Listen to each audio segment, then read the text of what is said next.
how easy is it for a pilot, an airplane pilot, to fly an Airbus A380. A380 by himself? Well, I'm not gonna give you the answer just yet, but I have with me a very special guest who'll be able to give us a little bit of insights on flying, not just airplanes, but flying in today's very advanced technological world. Awesome. How are you, Fahad? I'm good, thank you. I had the pleasure of meeting Fahad, probably it was in 2010 when I first started the academy, and at the time, what were you doing at the time? At that time I was in consulting, so I had the good fortune going back to 2005, and I had set up my first business fresh out of university, and most people, it's their 10th business that succeeds and the first 9 that fail. I had the good fortune of my first business succeeding. Wow. And that business gave me what Tim Ferriss eventually called the 4-hour work week. At that time, there was no Tim Ferriss, there was no 4-hour work week, but I had it.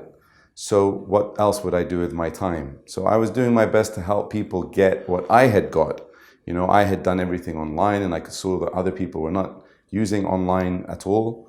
In those days, I was promoting things like get online, not inline, and you know, all of that kind of stuff, just trying to help people see the logic of shifting to online.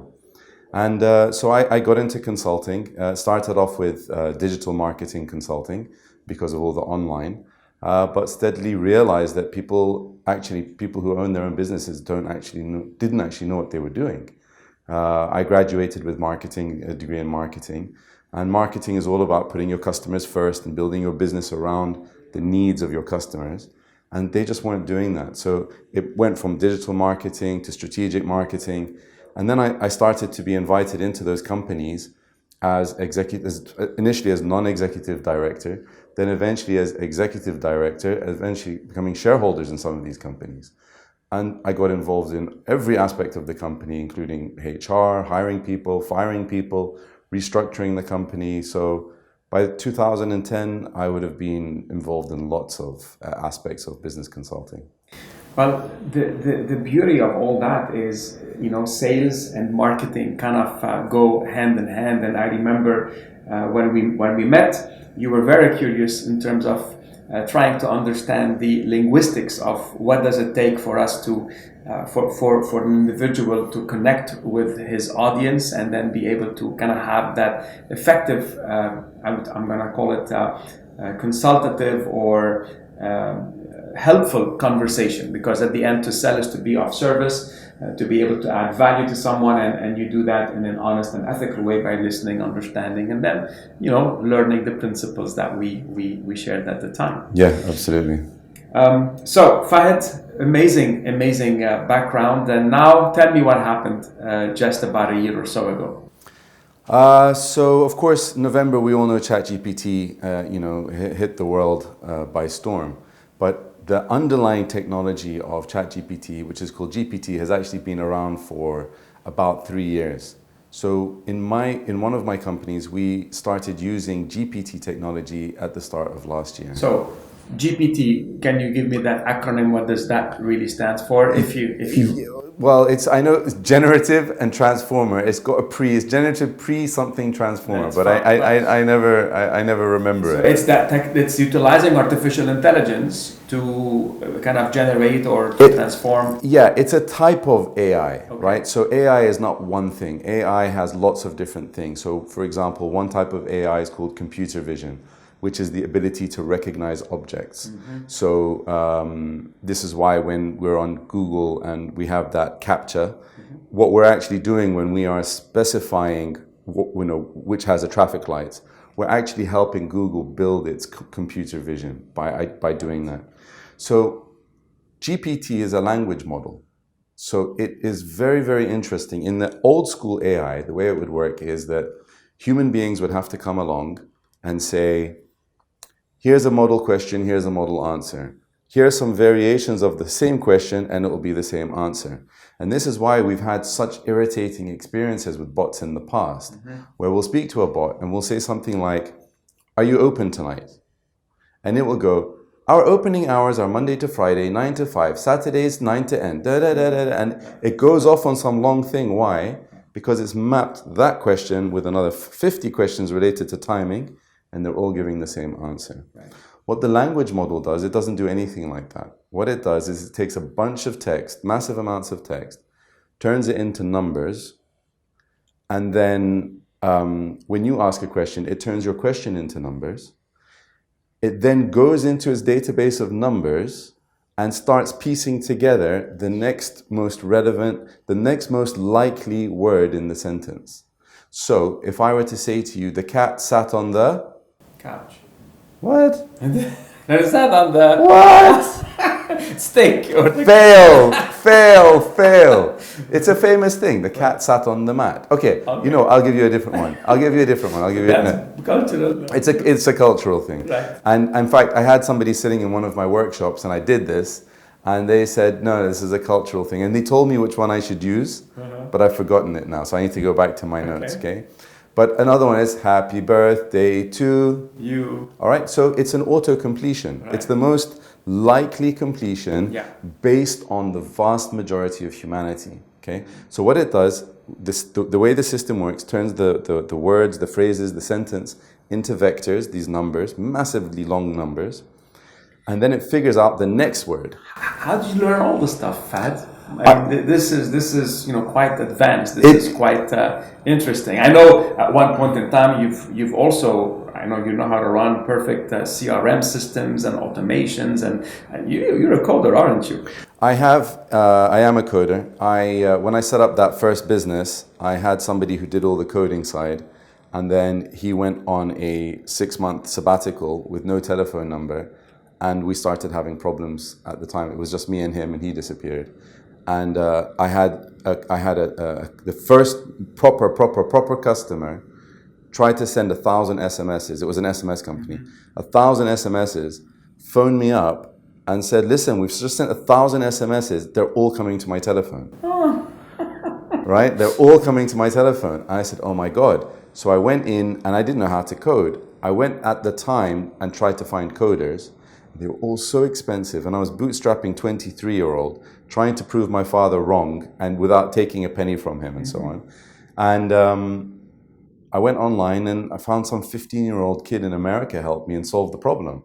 So I just started digging into the code. Eventually, I became a fully fledged coder. Amazing. So I don't anymore, but I can code a website from beginning to end, sophisticated enterprise applications and stuff like that. So moving into the question I said, how do you pick all this information, or Yeah, so I'll tell you. So when I really started getting into Chat GPT and I just started seeing how magical it was, I kept on just feeling like, this is voodoo. This is voodoo. What is this? This is literally voodoo.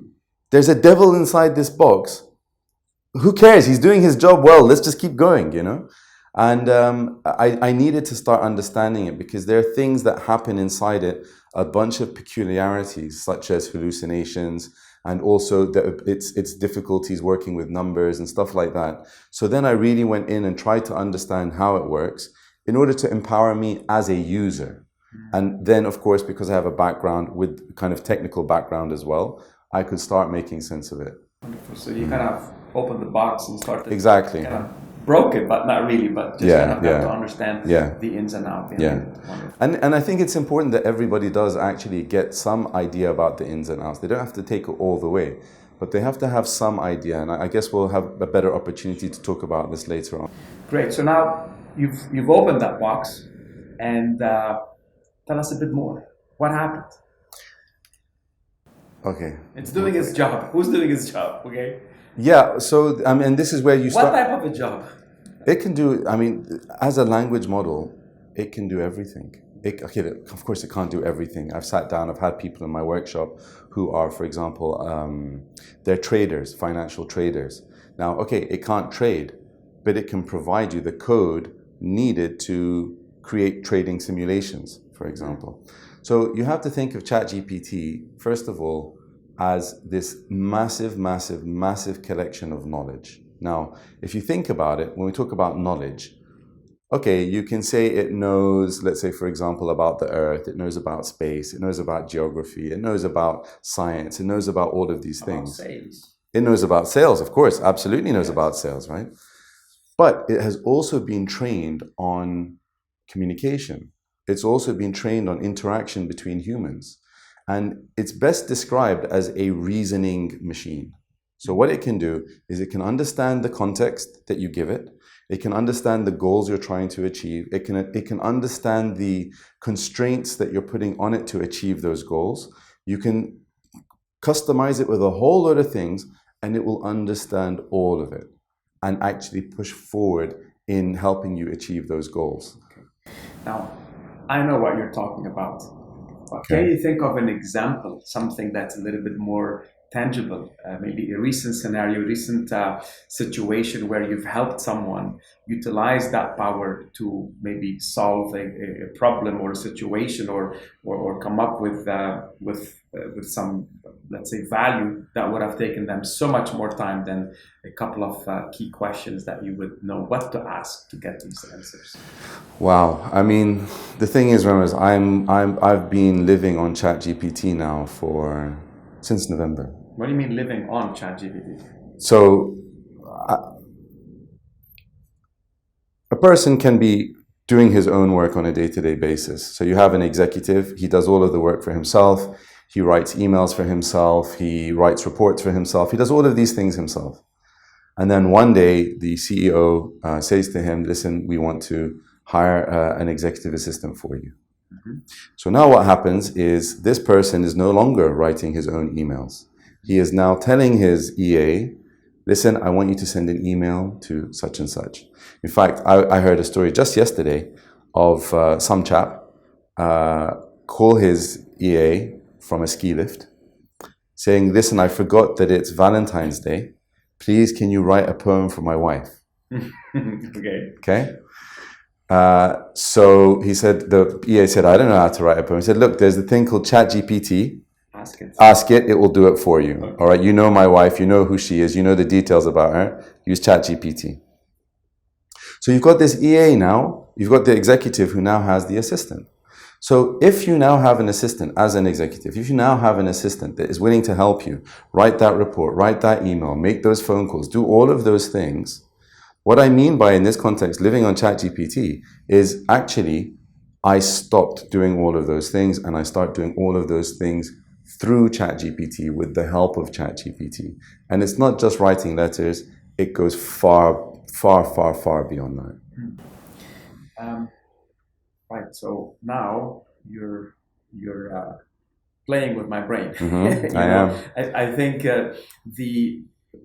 I've heard about the concept that we have to use the technology to become better as human beings. Mm-hmm. But here, okay, if the technology is doing everything, mm-hmm. then what's my purpose? I had this conversation the other day with a journalist. So I reached out to loads of journalists asking them, are they using Chat GPT? And one of them replied back to me and said that people pay me to write. So it would be weird that I'm using Chat GPT.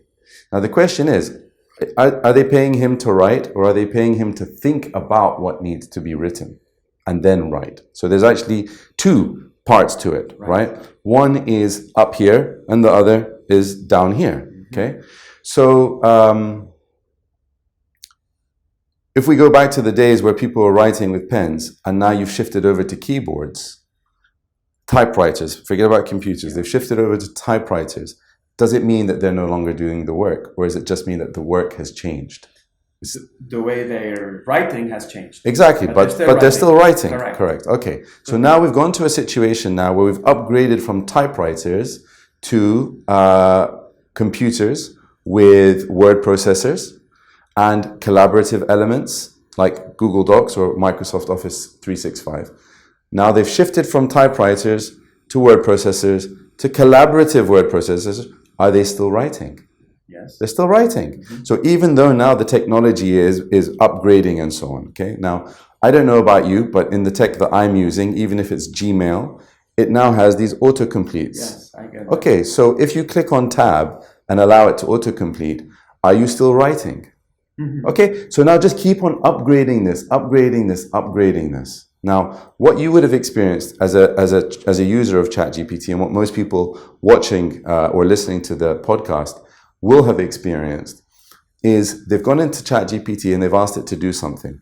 Whether it's comical, like writing some prose in the voice of Shakespeare about the exorbitant cost of living in Dubai, or asking them to talk about some topic in the voice of Snoop Dogg, or they've actually asked it to write an article or a blog post or something like that.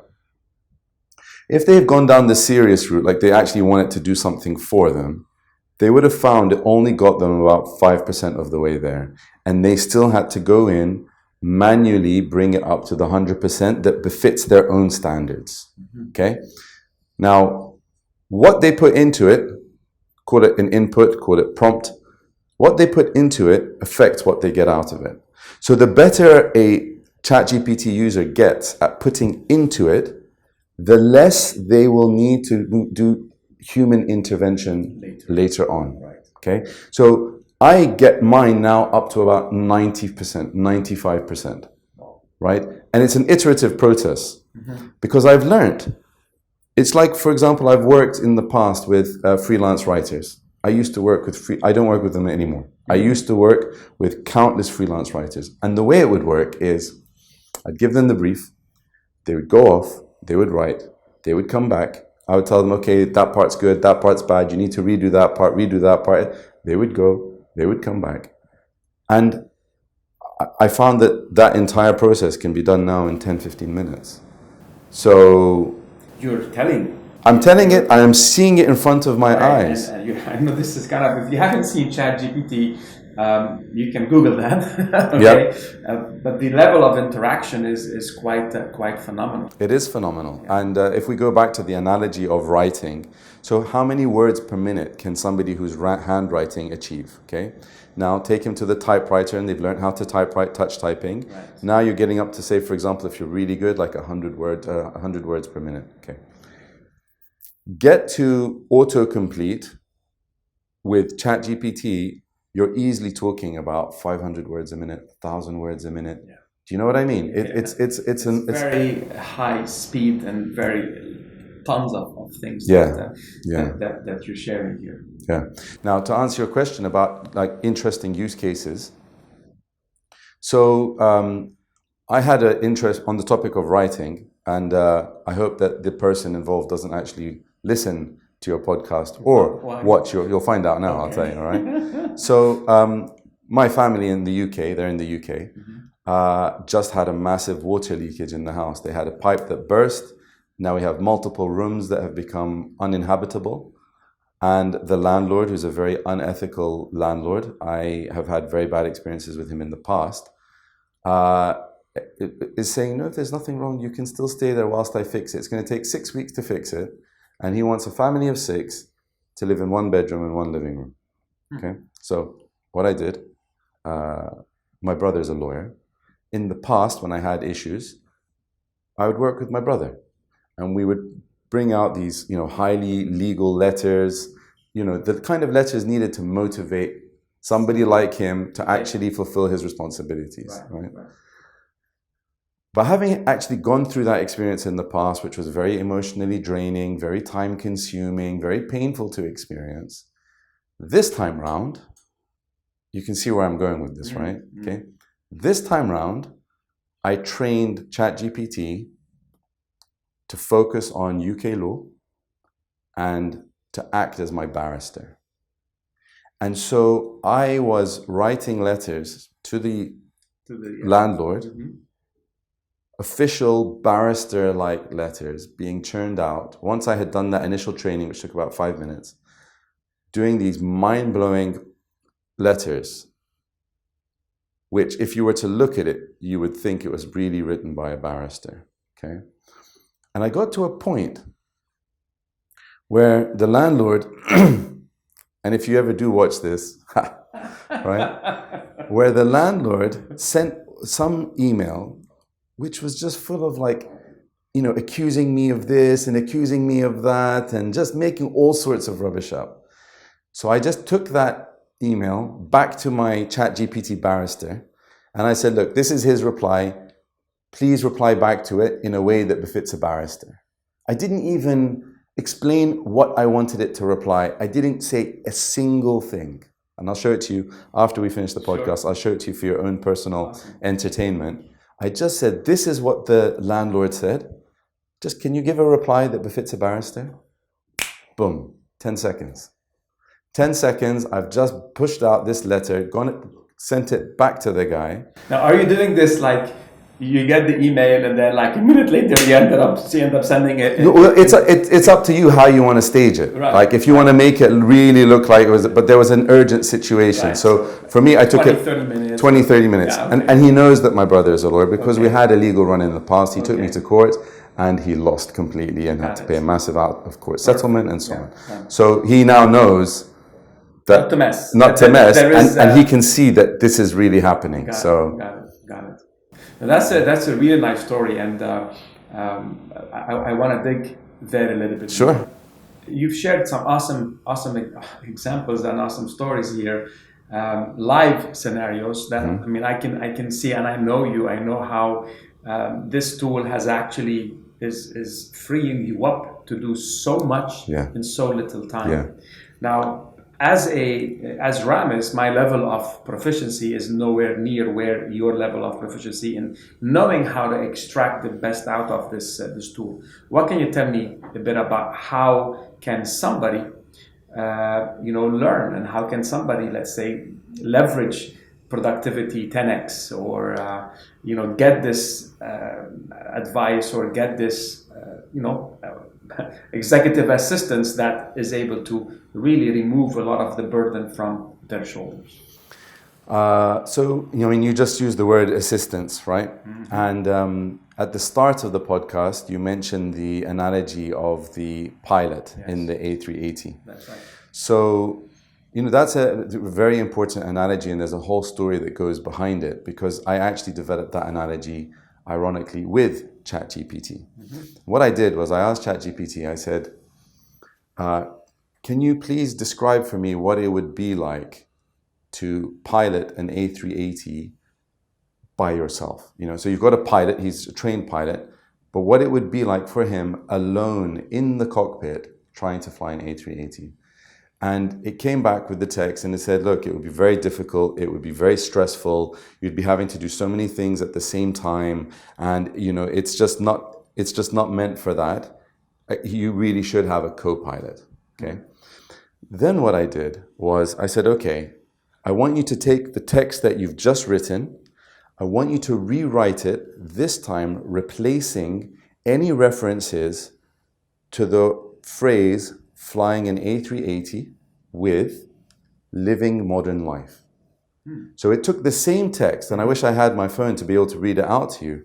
It goes, living modern life without a co-pilot would be very stressful. You'd be having to manage so many things at the same time. You'd be all over the place. You'd be feeling anxious. You'd be feeling stressed, etc., etc. And it literally described what our lives are like to the T. And that was when I actually started rolling with the analogy, the metaphor of the co-pilot. Right.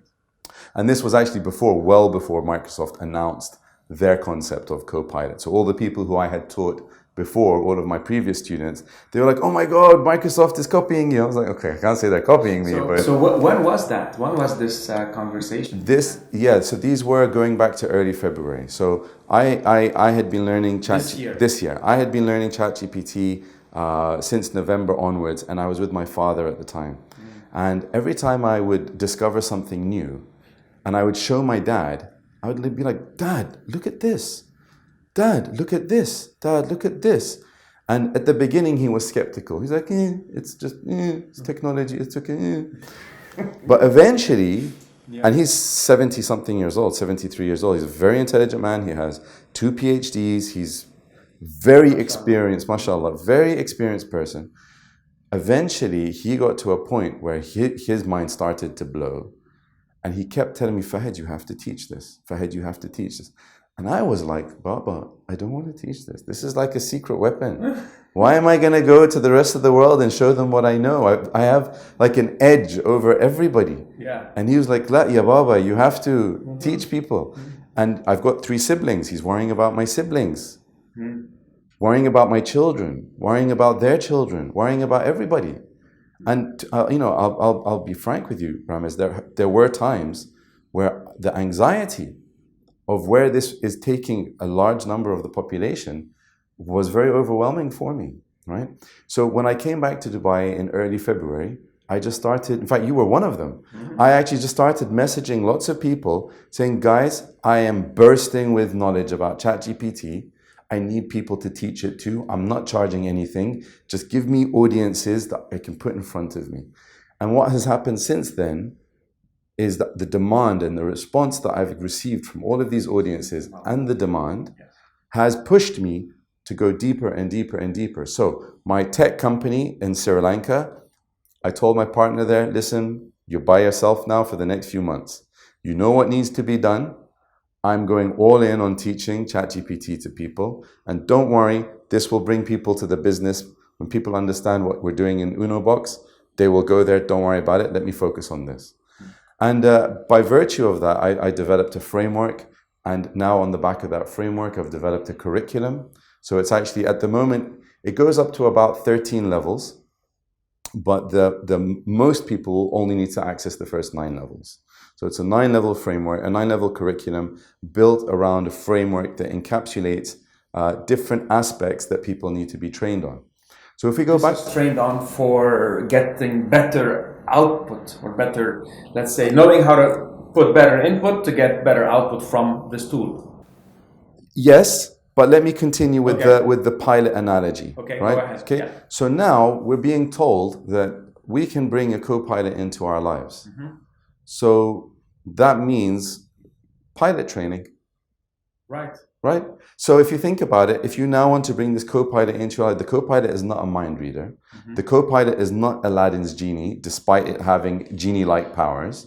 Right? So he's not completely unlimited. He does, or she, depending who we're talking to, does make mistakes, does have issues, So there's a whole training program that needs to take place, which covers, first of all, the fundamental paradigm that you need to adjust to when working with ChatGPT. The attitudes that you need to have as a human being. A very good one is, the difference between optimism and pessimism. That positive mindset and the negative mindset. Somebody who comes into ChatGPT with a negative mindset, gives it a command, gets a bad response, will go, oh, this is rubbish. It doesn't work. Okay. Whereas the optimist will say, okay, that didn't work. What could I change to make it work? Okay. What else could I try? Curiosity. So there's a bunch of attitudes that we need to have as pilots. Then there's a bunch of skills. So working with it is actually a skill. For example, if it starts telling you stuff that you don't want, you should press stop. Don't let it go all the way. Press stop. Or stop, go back up. Change what you wrote. Or edit what you wrote. Or give it feedback. Speak to it naturally. Things like that. So these are a whole load of skills that need to be learned. Then there is transformational applications.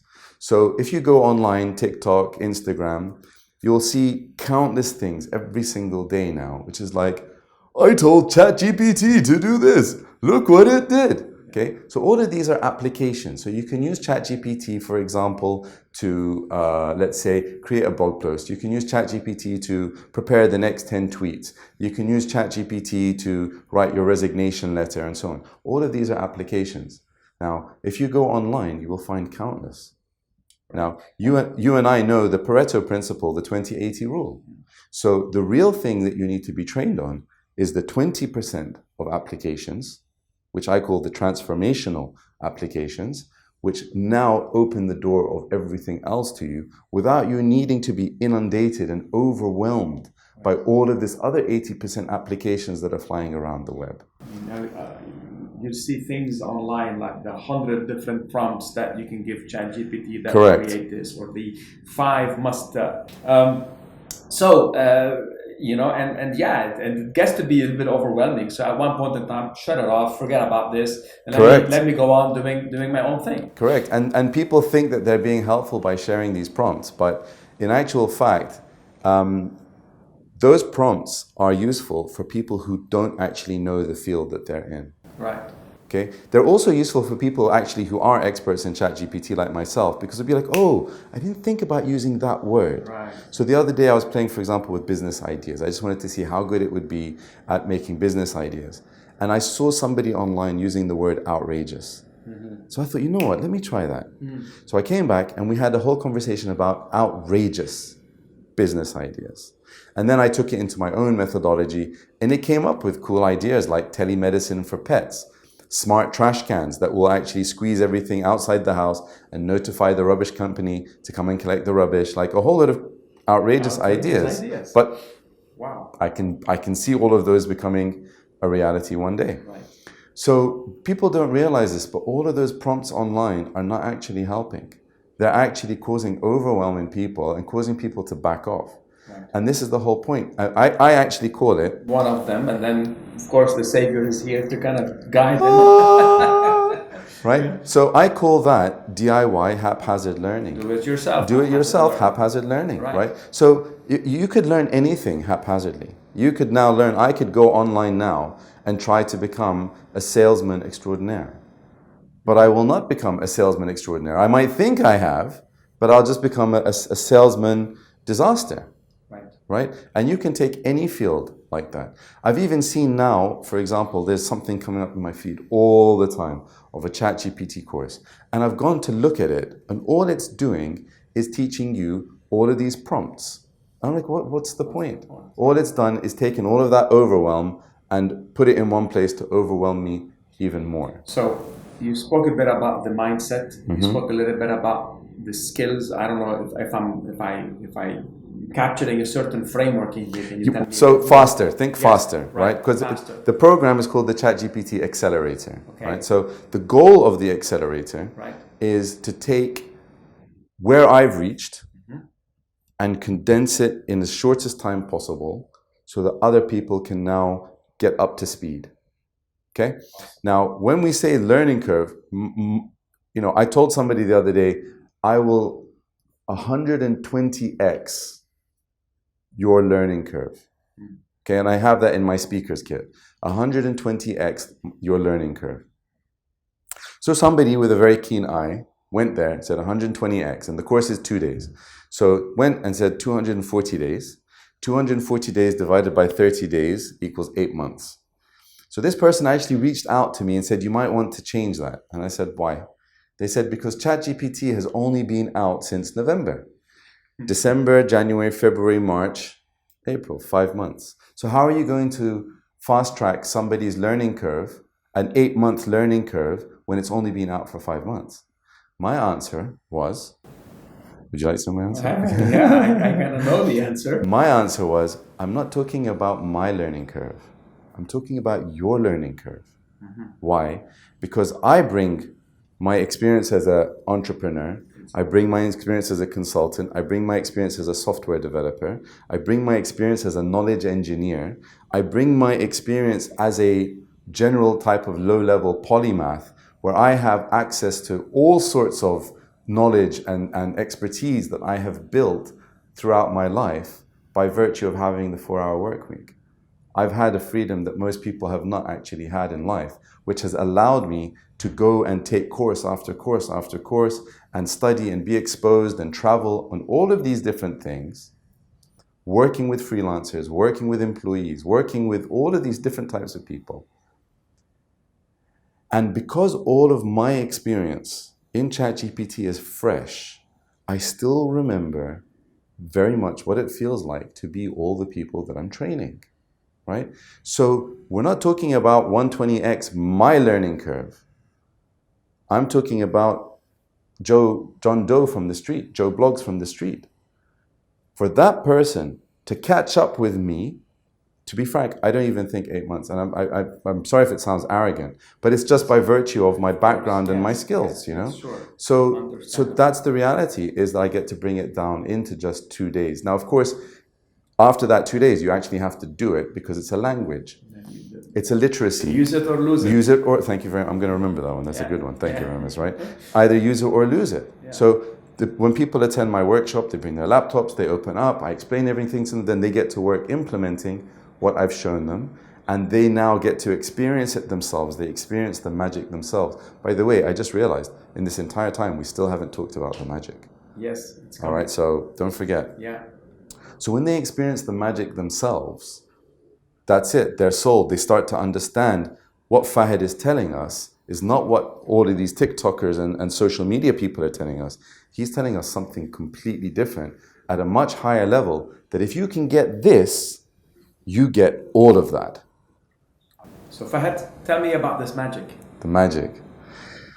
I delivered a corporate-wide webinar 2 days ago. And this is what I'm doing. First, I meet CEOs. I get them on board. They get excited. They then say, well, look, my team, my company are not as excited about it as you have to do for my company what you've done for me. And then we will shift to the full company corporate-wide training. So I had the webinar the other day, the webinar for this asset management company. And the way that I do the webinar is of course it's engaging, but then I do a low-level demo. And the low-level demo is getting Chat GPT to write an email in the tone of the voice of the company. Okay? And then I ask the crowd, from 0 to 5, where 5 is Aladdin's genie, how would you rate the magic that you just witnessed? The average, bearing in mind that some people said 5 and some people said 2, the average was about 3.5. I then went on and did the next demo. Now, these 2 demos are what I call augmented interpersonal communication. Okay, so email is interpersonal communication. I'm writing an email to communicate with another person. The second example that we did was an example of summarizing a report and then giving the summary to somebody else. Again, interpersonal communication. With Chat GPT, it becomes augmented. So Chat GPT AI is now augmenting your interpersonal communication skill. I then took them to the next set of demos and I asked them now where on the scale, I call it the magic meter. Where on the magic meter. Yeah, where on the magic meter are you now rating? All of them jumped up to 5. Wow. By the time I did the second demo, all of them had gone beyond 5. There are some options there. What people will do it, you have no choice when your mind blows. Right. Okay, so now let me explain what's the magic. Right. I told you that this is interpersonal communication. Now, if I were to say to you, if you have interpersonal communication on the one hand, what is intrapersonal communication? So interpersonal is between you and somebody else. Yeah. And intrapersonal communication is, I guess, internal. Exactly. Internal. Exactly. Exactly. Thoughts and patterns. Exactly. Intrapersonal communication is the communication that you have with yourself. Thinking about what are you going to say in that speech. Thinking about what are the pros and cons of this option that is in front of you. Thinking about what are the different things I need to think about. I don't even know what to think about. You have to think about what to think about.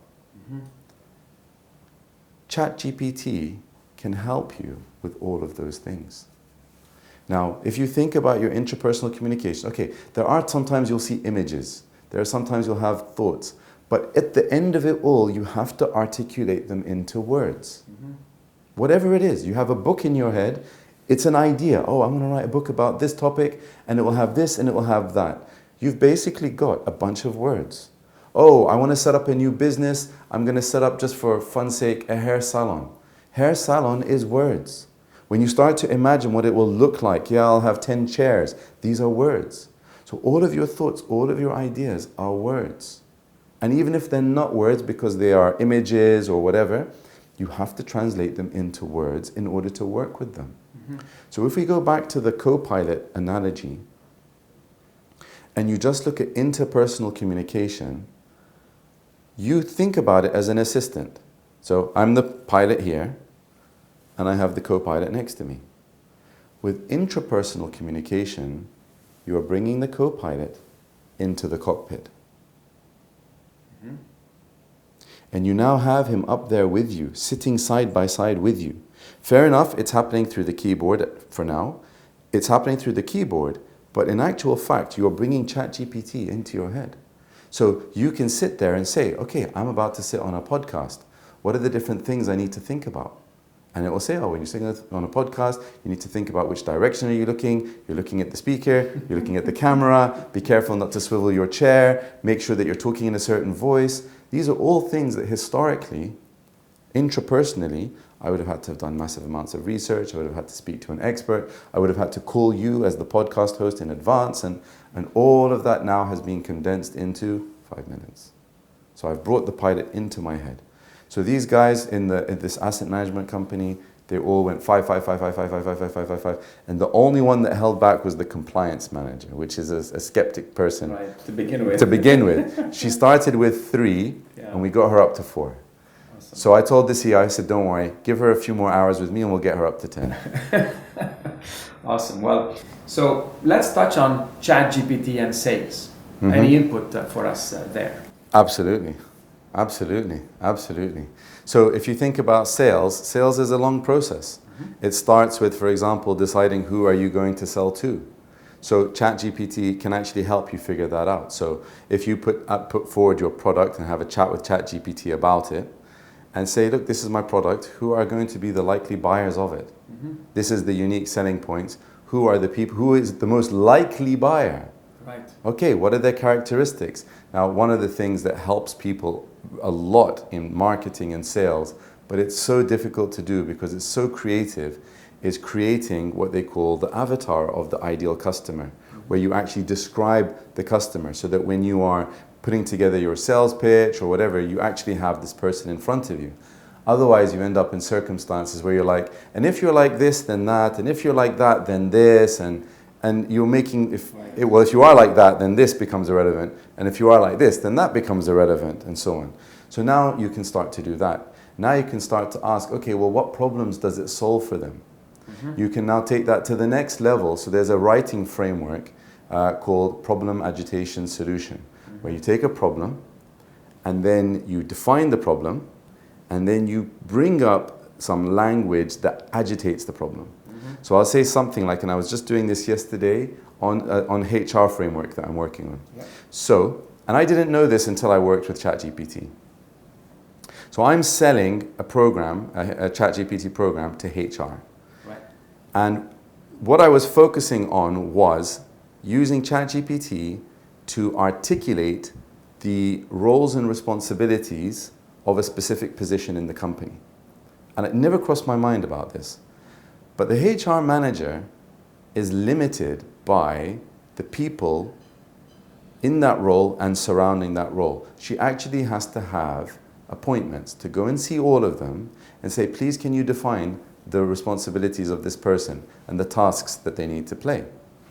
Well, ChatGPT already has knowledge about that. So you, with the correct prompting, you can go into ChatGPT, and ChatGPT can actually flesh out all of this. So now, that's not the magic. The magic is that I now understand that that's her problem. Right. So here I am selling a HR program. Right, writing the copy. The copy, a brochure, okay? And I started with just a brain dump of 10 lines. I now have a brochure of 10 pages. Nice. Okay? So the problem is, it's difficult to coordinate all of the other people to get the information you need. That's the problem.